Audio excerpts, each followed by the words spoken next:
Saya mau bicara pada hal yang paling penting. Lelaki di rumah tangga itu punya kewajiban infak.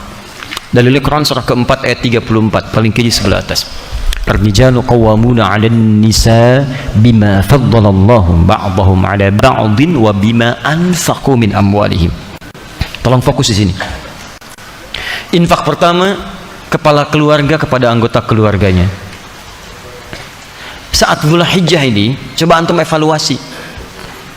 Bukan hanya meningkatkan kuantitas infak. Saya tidak bicara uang belanja tambah misalnya, atau anak-anak tambah bekal, bukan. Coba Anda evaluasi, memasuki bulan Dzulhijjah ini, selama Anda berikan nafkah untuk keluarga, berapa di antara nafkah itu yang sudah mendekatkan keluarga kepada Allah Subhanahu wa Ta'ala? Cek. Anak-anak disekolahkan di mana? Antum capek-capek cari kerja, dibiayai, tiba-tiba setelah dewasa dia tidak bisa sholat.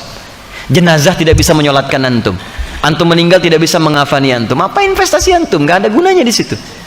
Hanya dunia saja. Kalau cuma mengangkat status dunia, antum ketinggalan.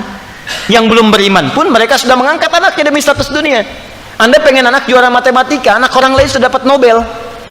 Makanya saya katakan, kalau berlomba untuk urusan dunia itu kecil. Nilainya nggak ada.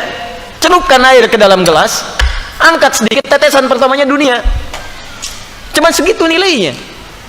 Tidak berlomba untuk akhirat. Begitu Anda lombakan anak Anda untuk akhirat, maka dia akan jadi pemenang termasuk dalam urusan dunianya. Ya, dunia itu seperti bayangan. Kalau antum kejar-kejar, capek, nggak akan ketangkap. Ayo silahkan kejar bayangan, pulang di sini kejar tuh terus. Ya capek antum. Caranya berbalik dari bayangan, maka bayangan akan mengikuti Anda. Cari akhirat, Anda tidak akan ketinggalan dunia. Ya. Silahkan cek orang-orang dulu. Mereka penghafal Quran, ahli hadis, tapi ahli matematika juga, ahli fisika, ahli kimia, ahli macam-macam. Dan bukan aib kalau anak kita misalnya sekolah dalam umum, nggak ada masalah. Tapi hadirkan nilai Quran di dalamnya, hadirkan hadisnya. Cek lagi.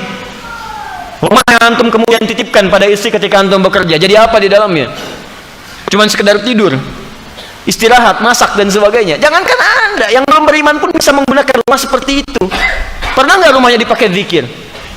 Majlis ilmu, tempat untuk bermunajat kepada Allah, tempat untuk mendidik anak-anak yang dekat dengan Allah. Ada nggak ruangan untuk baca Quran untuk anak-anak? Ada nggak contoh untuk salat berjamaah? Ada nggak si kecil punya sajadah? Jangan-jangan anak nggak bisa salat bukan karena mereka sulit diminta salat, karena antum nggak pernah memfasilitasi dengan infak itu supaya mereka salat. Coba lihat pakaiannya, pernah nggak berikan pakaian khusus untuk salat? Coba lihat kelengkapannya, jangan-jangan di kamarnya cuma novel yang dikoleksi, bacaan Quran tidak pernah ada, mushaf tidak ada. Bagaimana Anda bisa berdoa menjadikan anak yang soleh sementara Anda tidak memfasilitasi anak Anda untuk soleh? Coba lihat kendaraan antum sebelum masuk ke dalam bulan-bulan ini. Dari sekian hidup antum dititipkan kendaraan, berapa kali antum gunakan untuk ibadah? Dan itu akan ditanya. Tus'aluna yawma idzin 'anil na'im. Antum akan ditanya setiap tetes nikmat yang antum dapati. Itu titipan. Berapa banyak digunakan untuk ibadah? Pulang buka pakaian, lihat koleksi. Buka kemudian lihat kendaraan dan sebagainya.